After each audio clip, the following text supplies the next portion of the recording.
Oke, Assalamualaikum warahmatullahi wabarakatuh. Salam sejahtera buat teman-teman semua yang kali ini hadir untuk menyaksikan presentasi kami. Di sini kami kelompok 3 mata kuliah komunikasi massa akan mempresentasikan materi-materi yang berkaitan dengan komunikasi massa, yakni Spiral of Silence dan juga Technological Determinism. Bisa next dulu PPT-nya. Nah, untuk teori yang pertama, teori Spiral of Silence akan dijelaskan oleh anggota kelompok kami. Ada saya sendiri, Ardia Wahyu Widyadana, kemudian Wahyu Fajar Nugroho, dan juga Davi Adnan Hashim. Next.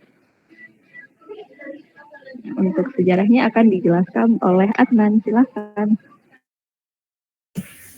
Oke, terima kasih Gia udah ngasih aku kesempatan buat jelasin terkait sejarah. Nah, teman-teman, sebelum ke sejarah ini, teman-teman pernah nggak ngerasa kalau misalkan kita itu sebenarnya pengen berpendapat, tapi karena adanya dominan dari pendapat orang lain, kita tuh jadinya rasa takut untuk bersuara. Nah, itu termasuk di dalam teori Spiral of Silence teori. Nah, teori ini pertama kali dikenalkan oleh Elizabeth Noel Neumann di tahun 1970-an. Neumann ini seorang sosiologis jurnalis asal Jerman, dan ide teorinya lahir saat pengamatan selama masa Nazi. Banyak orang merasa takut buat ngomongin opini yang beda karena diserang atau diasingkan. Dari situ beliau itu nyimpulin orang cenderung diam kalau mereka tuh merasa pendapatnya bertentangan sama suara mayoritas. Terus teori ini tuh mengungkapkan kalau media massa punya pengaruh besar dalam membentuk opini publik. Media sering dianggap nyuarain pandangan mayoritas dan itu bikin orang-orang yang punya pandangan berbeda. Jadi, makin singkat buat ngomong, ujung-ujungnya minoritas itu makin nggak kedengeran suaranya. Karena mereka memilih diam. Dan ini bukan opini mayoritas makin kelihatan dominan. Fenomena ini tuh kayak lingkaran yang terus memutar. Makin banyak yang diam, makin kuat opini mayoritas, makin banyak juga yang takut ngomong. Akhirnya keberagaman pendapat itu jadi hilang dari ruang publik. Intinya, spiral itu keheningan nunjukin gimana tekanan sosial dan pengaruh media bisa bikin kita lebih memilih diam daripada nyuarain apa yang sebenarnya kita pikirin. Jadi penting banget buat kita nyiptain ruang diskusi yang aman, terbuka, biar semua orang itu, baik mayoritas maupun minoritas itu bisa didengerin. Oke, mungkin itu bisa dilanjut, Gia. Oke, bisa next PPT-nya. Nah, untuk pengertiannya seperti yang udah dijelaskan sama Asman barusan, secara garis besar, teori ini adalah teori yang menjelaskan bagaimana opini publik itu dibentuk sama cara publik berinteraksi satu sama lain secara sosial. Jadi ketika individu punya pendapat yang populer atau didukung sama mayoritas masyarakat, dia bakal semakin percaya diri, opininya bakal semakin didengar, bakal semakin dibicarakan.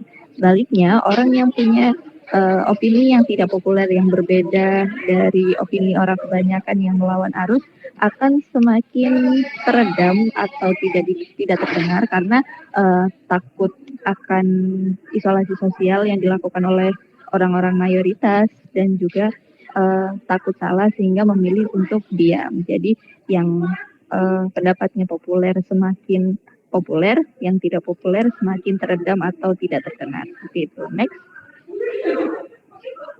Nah, ini adalah bentuk spiralnya yang juga sudah disinggung sama Adnan sebelumnya.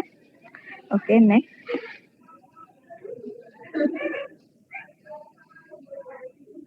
Nah, teori ini itu punya 3 asumsi utama.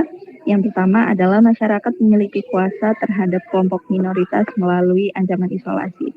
Nah, di teori ini tuh dijelaskan kalau orang-orang yang punya opini yang berbeda dari masyarakat mayoritas itu terancam atau berpotensi untuk diisolasi ketika menyuarakan pendapatnya. Kayak misal mayoritas setuju bahwa tokoh A ini tokoh yang baik, tapi ada sebagian kecil masyarakat yang berpendapat enggak sebaik itu. Nah itu biasanya teman-teman yang sekelompok kecil ini tadi tuh kayak diisolasi, kayak jangan jangan sama mereka, intinya mengalami isolasi sosial dari teman-teman mayoritas. Kemudian asumsi yang kedua adalah penilaian iklim opini secara terus-menerus. Intinya orang-orang dalam teori ini tuh dijelaskan akan mikir 2 kali sebelum menyuarakan opininya. Mereka melihat dulu nih di publik tuh kira-kira opini yang lagi rame disetujui sama mayoritas tuh apa, yang lagi banyak buzzernya tuh apa, yang lagi ramai diperbincangkan apa, apakah ketika menyuarakan pendapatku itu nanti aku akan diisolasi, apakah pendapatku nanti akan disetujui banyak orang. Jadi intinya orang akan mikir 2 kali untuk menyuarakan pendapatnya dan mengobservasi kondisi iklim isu di publik dulu. Kemudian asumsi yang ketiga adalah perilaku publik dipengaruhi oleh evaluasi opini publik. Nah, di asumsi yang ini dijelaskan kalau orang yang punya opini seragam dengan masyarakat kebanyakan akan cenderung merasa lebih percaya diri untuk ngomong, jadi semakin pede kayak pendapatku bener nih, banyak setuju, dia akan semakin percaya diri. Sebaliknya orang yang punya opini nggak sama kebanyakan orang bakal minder, kayak itu mikir-mikir lagi buat ngomong nggak ya, nanti aku malah dibully, nanti malah aku dihujat kayak gitu. Intinya perilaku publik ini akan mempengaruhi perilakunya individu yang akan berpendapat seperti itu. Sekian pengertian sama asumsi dari Spiral of Silence. Selanjutnya bisa dilanjutkan oleh Wahyu. Oke, kita lanjut ke peran media dalam teori ini. Pastinya peran media atau media massa itu memperkuat teori ini dengan lebih sering menampilkan opini mayoritas dan mengabaikan opini minoritas. Media memegang penting seberapa kuat opini mayoritas itu memegang atau beredar di media massa. Dengan tersebut, sehingga opini mayoritas akan tampak dominan dan individu dengan opini berbeda atau minoritas itu akan enggan berbicara. Jadi dari kesimpulan itu kita dapat membagi menjadi 3 poin peran media, yaitu yang pertama sebagai pembentuk opini publik, yang kedua yaitu pengaruh terhadap keberanian berpendapat, dan ketiga yaitu sebagai penentu sorotan isu. Kita lanjut ke studi kasus. Ini kami mengambil contoh di Indonesia. Itu isu LGBT masih sangat sensitif dan sering diberitakan oleh media dari sudut pandang mayoritas yang konservatif. Akibatnya muncul kesan bahwa menolak keberadaan atau hak-hak LGBT adalah hal yang wajar dan diterima secara umum. Pandangan itu membuat orang-orang yang sebenarnya punya pendapat berbeda jadi enggan untuk berbicara karena takut dikucilkan, diberi label negatif, ataupun dianggap melawan normal. Nah, situasi ini dikenal sebagai istilah spiral of silence, yaitu kondisi ketika media membentuk suasana sosial yang membuat opini minoritas sulit disuarakan, padahal opininya itu sah-sah saja dan layak untuk didiskusikan. Jadi itu seputar studi kasus dan peran media massa dalam teori spiral of silence. Terima kasih. Oke, terima kasih.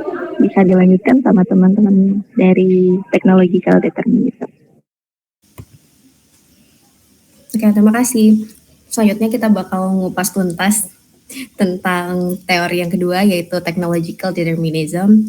Selanjutnya, boleh next slide.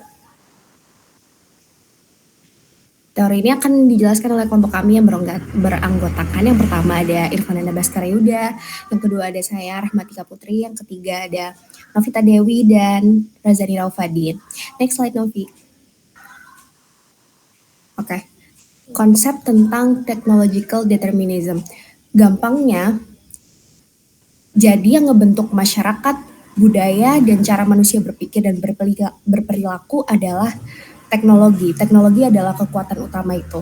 Jadi di sini teknologi itu dipandang sebagai subjeknya yang membentuk masyarakat, budaya, dan cara manusia berpikir dan berperilaku. Kemudian ada 2 varian determinism technology. Yang pertama ada hard dan yang kedua ada soft. Yang hard itu menganggap bahwa teknologi berkembang di luar kontrol manusia dan masyarakat harus menyesuaikan sendiri. Contohnya, pas internet muncul, semua hal tuh jadi pindah ke online, kayak belanja online, nonton online, kerja online, sekolah online. Jadi kita nggak bisa bilang nggak mau ikut. Kalau nggak ikut ya ketinggalan zaman. Itu adalah hard determinism. Kalau soft determinism itu lebih ke teknologi itu mendorong perubahan, tapi manusia masih bisa milih cara menggunakannya. Contohnya, kita sekarang punya HP kan, HP ini canggih. Terserah kamu mau pakai apa aja, mau pakai buat belajar, kerja, rebahan, atau nonton drama. Intinya teknologi itu membantu hidup kita, tapi kita yang ngambil keputusan gitu.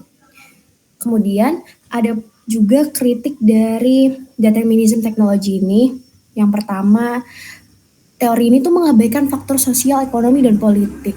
Jadi teori ini tuh terlalu fokus pada teknologi, jadi seolah-olah teknologi itu salah-satunya penyebab perubahan. Padahal banyak juga loh hal lain yang berpengaruh kayak budaya, ekonomi, politik, kebijakan pemerintah, juga kondisi ekonomi masyarakat, nggak cuma teknologi aja. Kemudian yang kedua, pandangan yang terlalu sederhana tentang hubungan teknologi dan masyarakat. Jadi determinism teknologi ini sering dianggap terlalu hitam putih. Teknologi muncul artinya masyarakat berubah gitu. Padahal kenyataannya hubungan antara teknologi dan masyarakat itu jauh lebih kompleks dan saling memengaruhi. Kemudian teknologi itu juga bisa jadi kambing hitam di kritik teori ini. Jadi seringkali teknologi itu disalahkan atas masalah sosial seperti pengangguran, isolasi sosial, kayak ansos gitu, terus habis itu kecenderungan gadget gitu. Padahal masalah-masalah itu juga muncul karena cara manusia menggunakan teknologi, bukan teknologinya itu sendiri. Next slide, Tofi. Selanjutnya adalah sejarah yang akan dijelaskan oleh rekan kami. Silakan. Ya, saya Irfan akan membahas tentang sejarah. Jadi yang pertama, era revolusi industri yang terjadi akhir abad ke-18 sampai abad ke-19, itu perubahannya masyarakat agraris menjadi masyarakat industri. Orang-orang itu mulai melihat bahwa teknologi bukan cuma alat bantu, tapi penggerak utama perubahan sosial. Di era itu mulailah muncul seperti mesin uap, kereta api, dan pabrik yang berubah total, merubah kehidupan manusia. Untuk yang kedua, munculnya istilah dan tokoh awal. Ini terjadi di awal abad ke-20-an. Yaitu tokohnya Thorstein Veblen, ekonom dan sosiolog Amerika. Dia percaya bahwa teknologi berkembang sendiri tanpa bisa dihambat oleh nilai-nilai atau kebijakan sosial. Kemudian tokoh selanjutnya Carl Brithvogel dan Lynn White Jr. Dia berbicara hydraulic societies, masyarakat yang terbentuk karena kebutuhan pengolahan teknologi air. Dia membahas soal bagaimana teknologi pertanian dan alat mekanik mengubah cara hidup manusia Eropa di abad pertengahan. Untuk yang ketiga, era Marshall McLuhan. Siapakah itu? Jadi dialah adalah teoritis media asal Kanada. Dia berfokus pada pengaruh media dan teknologi komunikasi terhadap pola pikir manusia. Gagasannya yang terkenal adalah "The medium is the message". Bukan isi pesannya yang penting, tapi bentuk teknologinya atau mediumnya itu sendiri yang lebih penting. Contohnya, TV bikin budaya visual, internet bikin budaya interaktif dan instan. Untuk yang keempat, kritik dan lahirnya pandangan alternatif. Jadi teknologi determinism dibilang terlalu linear dan searah, seolah-olah manusia itu pasif dan hanya menurut skema teknologi. Dan itu menyebabkan lahirnya teori alternatif yang bernama social construction of technology, menyatakan bahwa masyarakat yang membentuk teknologi. Jadi teknologi nggak netral dan juga nggak otonom. pilihan manusia, nilai budaya, politik dan ekonomi juga ikut ngarahin teknologi itu. Seperti kayak sebenarnya teknologi itu enggak yang mengarahin kita, tapi kita lah yang mengarahkan teknologi itu. Terima kasih.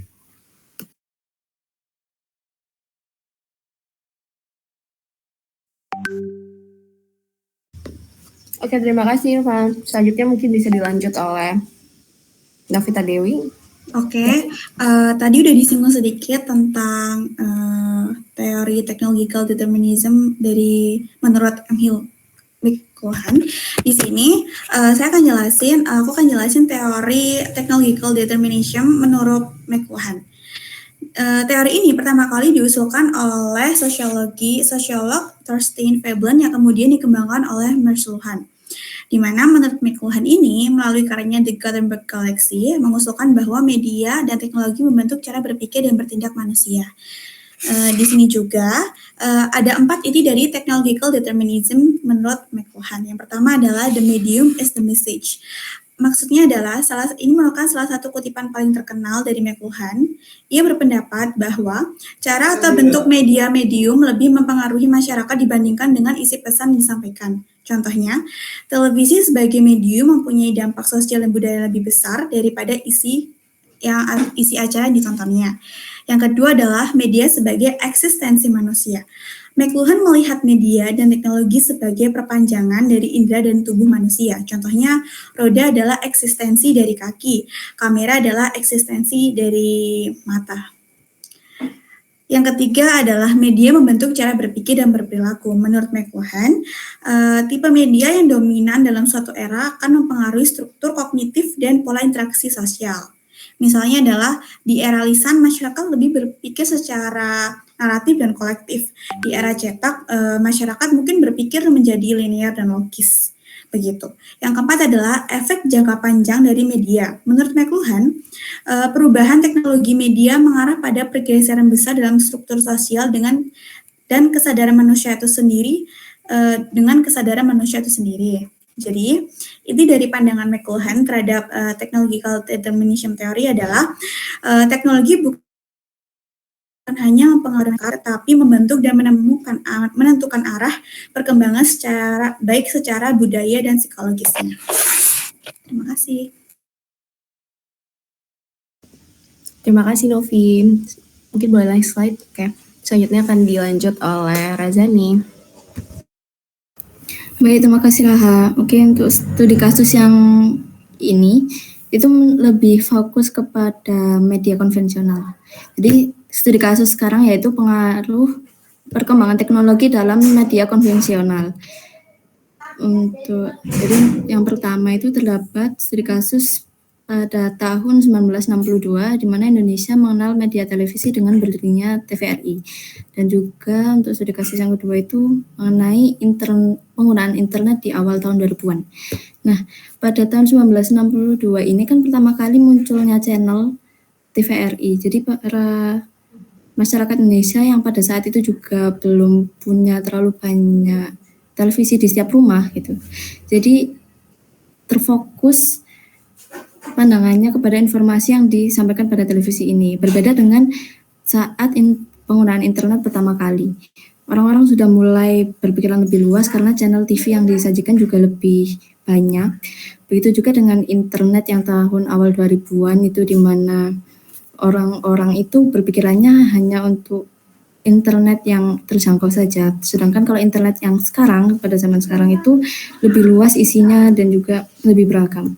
Pola pikir yang ditunjukkan mulai berbeda dengan begitu pula dengan hal ini. Hal ini itu menyebabkan bahwa perkembangan teknologi itu juga dapat mengubah pemikiran dan juga perilaku orang-orang yang memakai teknologi tersebut. Sekian. Oke, terima kasih Razani. Jadi tadi adalah presentasi dari kelompok kami mengenai spiral dan technological determinism. Semoga bermanfaat dan saya kembalikan ke Gea. Oke, itu tadi sudah selesai presentasi dari kelompok kami, teori silence dan juga technological determinism. Apabila teman-teman yang menyaksikan ini ada pertanyaan, mungkin nanti bisa disampaikan melalui chat pribadi atau disampaikan di grup mata kuliah. Seperti itu, kami dari kelompok 3 mengucapkan terima kasih dan mohon maaf atas kesalahan kami selama melakukan presentasi tadi. Terima kasih. Wassalamualaikum warahmatullahi wabarakatuh.